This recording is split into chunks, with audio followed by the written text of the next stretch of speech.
High part 2 में सबका स्वागत करती हूँ। কালকে ভিডিওতে তোমরা সবাই দেখেছো আমি আমার বাড়ির গাছ থেকে এক এক করে একদম পাকা কমলাগুলো পেরেছিলাম। একজন কমেন্ট করেছিল তোমার বাড়ি কি শীত প্রধান দেশে? না কো, একদম নয়, আমার বাড়ি ওয়েস্ট বেঙ্গল, সমুদ্রের দিকে এটুকু বলতেই পারো। আজকে যে এতগুলো পেরেছি সব থেকে খুশির খবর, একটা লেবু পেকে নিচে পড়েছে। আমার ইচ্ছে ছিল একটাও পারবো না, গাছ থেকে নিজেই পেকে পড়বে আর আমরা কুড়বো, কি মজা হতো তাই না?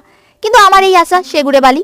রাকেশ বলেছে আমাদের দেখিয়ে কি লাভ হবে, সব তো বাজারে, না হলে কুটুম বাড়ি চলে যাবে, আমরা কি আর পাবো? সত্যিও কি আর করব, আমার মা যে দয়ার সাগর, বিদ্যাসাগরের মা ভগবতী দেবী, নিজে না খেয়ে সবাইকে দেয়। তাই বাজারে কোনো ফল বিক্রি হয় না, বাড়ির আশেপাশে ও পরিচিত ও রিলেটিভসদেরই দিয়ে দেয়। তোমরা ভাবতেই পারবে না, গাছে প্রায় 15 কেজির মতো কমলা হয়েছিল, কিন্তু বাড়িতে 10টা কমলা খেয়েছি কিনা সন্দেহ আছে।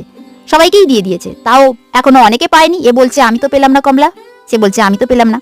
7টা লেবু মিলে প্রায় 1 কেজির মতো হয়ে যায়। মন খারাপ করে কোনো লাভ নেই, আমি যে লেটুস গাড়ি। এটা 32 দিনের আগের ভিডিও, এখন বর্তমানে গাছ একদম ফাঁকা।